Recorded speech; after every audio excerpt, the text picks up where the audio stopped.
Good evening everyone. चलिए आज start करते हैं। हम बहुत ही इंपॉर्टेंट टॉपिक है ह्यूमन एक्सक्रीटरी सिस्टम का, किडनीज।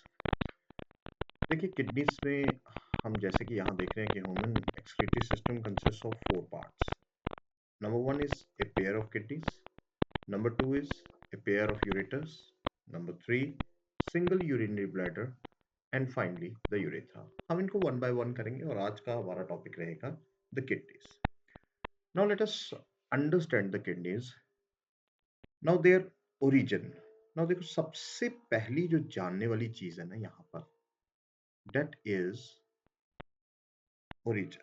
चलिए हम ओरिजिन की बात करते हैं क्योंकि ये भी एक एमसीक्यू बन सकता है। हम पहले कुछ छोटे छोटे पॉइंट्स यहाँ साथ साथ लिखते जाएंगे। Origin is mesoderm layer. हमारी जर्म लेयर की 3 लेयर्स होती है। This is the middle layer, mesoderm, यहाँ से अराइज होती है। उसके बाद ओरिजिन के बाद हम इसका ले लेते हैं, we can share the color or the shape, size, हम सारी चीजें ले लेते हैं। कलर कैसा है? It is reddish brown हो सकता है, it is reddish brown होता है, और in some cases dark brown. So bean shaped structure है, आप देख सकते हैं bean shaped structure है, बिल्कुल ऐसे ही दिख रहा है। अगर आप देखिए ये पूरी की पूरी bean shaped है और यहाँ पर ये concavity सी दिख रही है। Now this bean shaped structure is the average size. चलिए अब साइज क्या है? Size is around 122 average, sorry it's हम ले लेते हैं इसको। Size is, it is 10 to 12 centimetre long, clear. It is 5 to 7 centimetre thickness and 2 to 3 centimetre width है इसकी। तो यहाँ लेंथ भी है, ब्रेड्थ भी है और थिकनेस भी है। जहां तक इसके वेट का सवाल आता है, किडनी का एवरेज वेट, देखिए ये छोटी छोटी चीजें हैं, इंपॉर्टेंट है। 120 ग्राम से लगभग 170 ग्राम होता है। और अगर मेल और फीमेल में इनका साइज वेट डिफरेंट है। अगर हम मेल्स की बात करें तो मेल्स में वेट थोड़ा ज्यादा होता है, it is around 150 to 170 grams. और अगर हम फीमेल्स की बात करें तो यहाँ पर क्या है, अराउंड 115 ग्राम्स टू 155 ग्राम्स तक हो सकता है, क्लियर। अब उसके बाद अब चल पड़ते हैं हम इसकी पोजीशन के ऊपर, और इसकी क्या क्या प्रोटेक्शंस होती हैं वो बाद में देखते हैं, पहले पोजीशन देख लेते हैं। देखिए जहां तक किडनी की पोजीशन का सवाल है, it is present below the diaphragm in the abdominal region.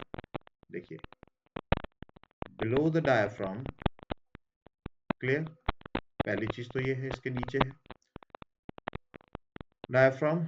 और यहाँ पर दूसरी चीज क्या आ गई, it is in the back wall. देखिए पोजीशन क्या है, back wall of abdominal region. Abdominal region के बैक वॉल पर है, outside the peritoneum layer, outside the peritoneum layer on either side of spine. देखिए वर्टिब्रल कॉलम के दोनों side पर आपको दोनों किडनीज दिखाई देंगी, एक right kidney, another is left kidney. और ये पेरिटोनियम लेयर के बॉडी वॉल के बाहर होगी, ये याद रखिएगा। और इसीलिए क्योंकि आउटसाइड द पेरिटोनियम है, बॉडी वॉल के बाहर है, it is the position is called retroperitoneal position. Retroperitoneal position, तो ये ध्यान रखिएगा क्योंकि पेरिटोनियम एक ऐसी लेयर है जो हमारे एब्डोमिनल रीजन को कवर करती है, बाकी ऑर्गन्स को कवर करती है, प्रोटेक्शन देती है। लेकिन यही एक ऐसा ऑर्गन है जो इस एब्डोमिनल लेयर में, एब्डोमिनल रीजन में बहुत पीछे पड़ा होता है, बैक वॉल। अगर हम आगे से इंटेस्टाइन, लीवर, ये सारी चीजें निकाल दें तो ये पीछे छुपा होता है उनके पीछे। और ये अल्टीमेटली क्या है, ये पेरिटोनियम लेयर के बाहर होता है, और बाहर होने की वजह से हम इसकी पोजीशन को कहते हैं रेट्रो पेरिटोनियम। अच्छा, एक और चीज जो इंपॉर्टेंट आती है यहाँ किडनी की पोजीशन में हम एक और चीज लेंगे कि यहाँ पर दे आर दे एक्सटेंड। अब कहाँ से कहाँ तक एक्सटेंड करती है, अगर हम वर्टिब्रल कॉलम की बात कर रहे हैं, दोनों साइड पर होती है, उसके आसपास पड़ी होती है, तो एक्सटेंड फ्रॉम 12th लंबर से लेकर to third sorry 12th thoracic to 12th thoracic to third lumbar. तो ये क्लियर रखिएगा कि हमारी जो 12th thoracic वर्टिब्रा है और थर्ड लंबर वर्टिब्रा है, इसका ऑलमोस्ट इसी के बीच में होती है। अब यहाँ पर जब हम इसकी प्रोटेक्शन की बात करते हैं, चलिए अब हम इसकी प्रोटेक्शन की बात करते हैं, किडनी की प्रोटेक्शन की बात करते हैं। तो किडनी की प्रोटेक्शन, सबसे पहली बात तो ये है कि अगर हम इसको कहें तो it is also protected by two structures. मैं ऐसा कहूंगा, दो स्ट्रक्चर्स है, दो स्ट्रक्चर्स है। अब वो दो स्ट्रक्चर्स क्या है, पहले तो क्या है, द फ्लोटिंग रिब्स। देखिए फ्लोटिंग रिब्स, और फ्लोटिंग रिब्स कौन सी आपकी, 11th एंड 12th रिब। ये जो रिब्स हैं, इन दोनों रिब्स ने इसको फ्रंट साइड से कवर किया हुआ है, फ्रंट साइड से प्रोटेक्शन देते हैं। दूसरी चीज ये आती है कि यहां पर जो इसकी मेजर लेयर्स जो इसको प्रोटेक्शन देती है, मेजर लेयर्स, अभी हम डायग्राम में देखते हैं पहले क्या क्या है वो लेयर्स। देखिए सबसे इंपॉर्टेंट, इट इज दी, हम इनर से शुरू करते हैं, which is the main layer, inner main layer, inner main layer which is renal capsule. चलिए, देन सेकेंड लेयर हमारे पास आ जाती है middle adipose layer. Adipose layer, naturally नाम से पता लग रहा है कि ये फैटी लेयर होगी, ठीक है, this is the fat layer. और उसके बाद हमारे पास आ गई the outer renal fascia, renal fascia. और ये क्या करती है, ये it it attaches the kidney to body wall, या बॉडी, या हम ऐसा कह सकते हैं, बॉडी की जगह हम ऐसा कर लेते हैं, it is kidney to abdominal wall. चलिए, हमारी जो बैक एब्डोमिनल वॉल है उसके साथ इसको अटैच कर दें। चलिए अब हम डायग्राम में देखते हैं कि ये लेयर्स कहाँ प्रेजेंट है। ये देखिए यहां पर सबसे इंपॉर्टेंट, ये जो ब्लैक में आपको दिखाई दे रही है, this is the main layer, जिसे हम क्या कहते हैं, it is known as renal capsule. It is renal capsule. जहां तक ये मेन लेयर क्यों है, क्योंकि ये होती है fibrous tough layer. It is the fibrous tough layer, जिसका काम क्या है, इसका काम है, देखिए इसका काम है प्रोटेक्शन देना, protection from injury, protection from infection. दूसरी लेयर यहां ये सेंटर में येलो कलर की आपको दिखाई दे रही होगी, this is the adipose layer, जिसे हमने मिडल लेयर कहा। अब देखिए जहां तक एडिपोज लेयर का सवाल है, तो इसका क्या काम हो सकता है, इसका काम हो सकता है, देखिए शॉक एब्जॉर्बर है, शॉक एब्जॉर्बर है। Then this third outer layer which is known as, हमने अभी कहा था रीनल फैसिया। साथ साथ इसको एक तरह से रिवीजन मारते जाएंगे। और रीनल फैसिया जो है वो क्या कर रही है, attachment, attachment with abdominal wall. Clear. तो ये हमारे पास इसकी प्रोटेक्शन आ जाती है, जहां से ये इन लेयर से प्रोटेक्शन होती है, दूसरी तरफ फ्लोटिंग रिब्स इसे प्रोटेक्ट करती है। अब चलिए, अब हम चलते हैं नेक्स्ट पार्ट, इंटरनल स्ट्रक्चर पे। जहां तक इंटरनल स्ट्रक्चर का सवाल है, इंटरनल स्ट्रक्चर में आपको क्या दिखाई दे रहा है? These granular dark region. तो देखिए, ये जो ग्रेनुलर डार्क रीजन है, दिस इज कॉल्ड कॉर्टेक्स। ये हमारे पास है कॉर्टेक्स। तो यहां हम कॉर्टेक्स की कुछ कुछ पॉइंट्स लिख लेते हैं कि कॉर्टेक्स हमें क्या कह रहा है। हमने जैसे कहा, it is the outer granular region. Clear? Granular region है। और दूसरी तरफ ये, इसमें अब प्रेजेंट क्या होता है? इसमें प्रेजेंट है, it consist of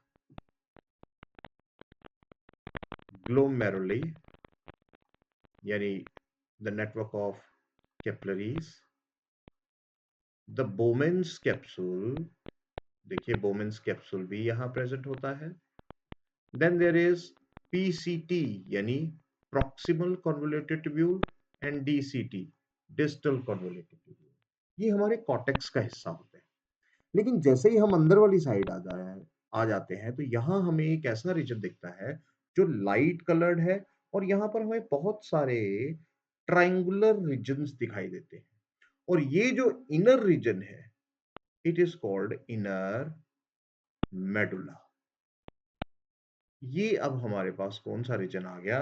this is the inner, चलिए हम ले लेते हैं, it is the inner medulla reason. अब इस मेडुला रीजन में आप देखें, यहां पर हमारे पास क्या दिख रहे हैं? We have these triangular renal pyramids. यहां हमारे पास ये रीनल पिरामिड्स दिखाई दे रहे हैं। ये ट्रायंगुलर रीजन्स हैं, और ये कितने होते हैं? लगभग 8 से 18 तक रीनल पिरामिड्स होते हैं। रीनल पिरामिड्स होते हैं। अब इन रीना पिरामिड्स को आप देखिए, तो इनका एक एंड जो है वो बहुत ही नैरो है, and this narrow end is known as apex. And apex के नीचे आपको क्या दिखता है? Now this apex is known as, इस अपेक्स को हम क्या कहेंगे? This apex is known as renal papilla. इसी अपेक्स को हम क्या कहेंगे? The apex is known as, यहां पर हम लिख देते हैं, the apex is renal papilla. It is known as renal papilla. And there is broad base. Broader region को हम क्या कहते हैं? The base कहा जाता है। यानी ये जो region, ये जो आपको यहाँ पर broader region दिख रहा है, this is the base region. Now, अब यहाँ पर आप एक चीज और देख रहे होंगे कि इन रीनल पिरामिड्स के बीच में देयर इज अ स्पेस। आप ये स्पेस विजिबल हो रही होगी।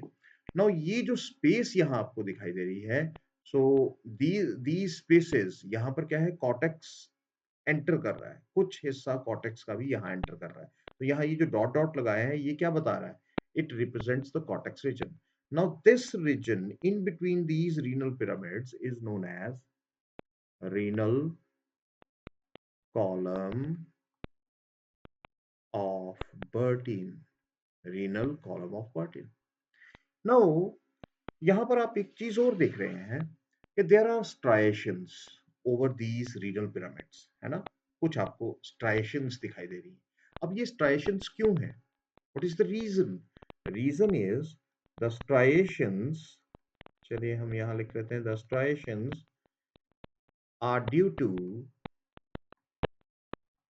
presence of loop of Henle, क्योंकि loop of Henle यहां होगा, loop of Henle and collecting duct, and collecting duct। तो ये ध्यान रखिएगा कि ये दो पार्ट्स जो हैं इसी रीजन में होते हैं। और लूप ऑफ हेनले आपको पता है, एक U shape pin like tube होती है।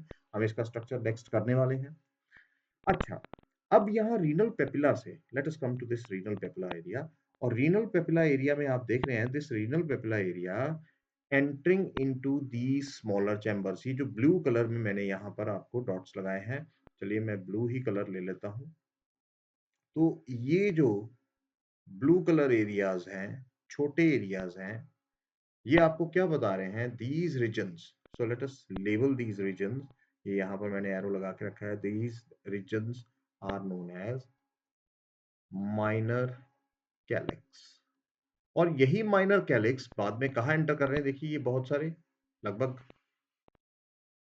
माइनर कैलिक्स अगर देखें तो लगभग 2 से 3 जो माइनर कैलिक्स हैं वो मिलकर क्या बनाते हैं? एक, ये देखिए बड़ी कैनाल बन रही है। ये minor calyx, minor calyx, minor calyx, और आगे जाके ये एक थोड़ी सी बड़ी रीजन में जा रहे हैं। ये रीजन जो है, this is major calyx. This is major calyx. अब ये मेजर कैलिक्स यहां एक ब्रॉडर रीजन में आ रहा है। ये जो ब्रॉडर रीजन है, दिस ब्रॉडर रीजन, ये डायग्राम एक मिनट ठीक कर लें। ये जो ब्रॉडर रीजन है, ये ब्रॉडर रीजन क्या है? This is renal pelvis. This is renal pelvis area. Now this renal pelvis area, अब देखिए इस कनकेविटी से बाहर निकल रहा है। आप किडनी की इस कनकेविटी को देखिए, यहां से बाहर निकल रहा है। और यहां पर आप देखिए इसी कनकेविटी में कुछ आर्टरीज और वेन्स भी एंटर कर रही हैं। जैसे यहां पर आप देख रहे हैं, this is the renal vein which comes out. और एंट्री किसकी हो रही है? एंट्री हो रही है रीनल आर्टरी की। तो एक पर्टिकुलर प्लेस है जहां से एंट्री और एग्जिट ऑफ स्ट्रक्चर्स हो रहा है ना? एक ऐसा पर्टिकुलर प्लेस है किडनी का जहां से बहुत सारे स्ट्रक्चर्स एंटर कर रहे हैं और कुछ स्ट्रक्चर्स यहां से निकल रहे हैं। Now this particular area, this particular area, this one, this particular area is known as hilum. So hilum is the place for entry and exit of various structures of kidney. तो ये याद रखिएगा, ठीक है? Hilum is the place for various structures of kidney to enter and exit. So बहुत सारे structures आप देखिए enter हो रहे हैं और leave हो रहे हैं। अब दूसरी चीज ये आती है कि renal pelvis comes out। अब देखिए इसी हाइलम से ये बाहर आ रहा है और ये कहाँ आ रहा है? एक लंबी ट्यूब, जिसे हम क्या कहते हैं? चलिए यहाँ पर लेबल कर देते हैं इसे यूरेटर्स। और यूरेटर फाइनली कहाँ चले जाते हैं? Into the urinary bladder. Clear? तो आई होप आपने ये अच्छी तरह से ये स्ट्रक्चर्स आपको समझ में आया होगा। ये बहुत ही शानदार स्ट्रक्चर है और मैंने कोशिश की है इसको जितना सिंपल हो सके उतना सिंपल रखें। तो बहुत सारे हमने पॉइंट्स भी यहाँ पर किए, बहुत सारे प्रोटेक्टिव लेयर्स किए, वेट किया, सारा कुछ किया। तो आई होप आपको ये लेक्चर अच्छी तरह से समझ आया होगा। Do like, share and subscribe. Thank you very much.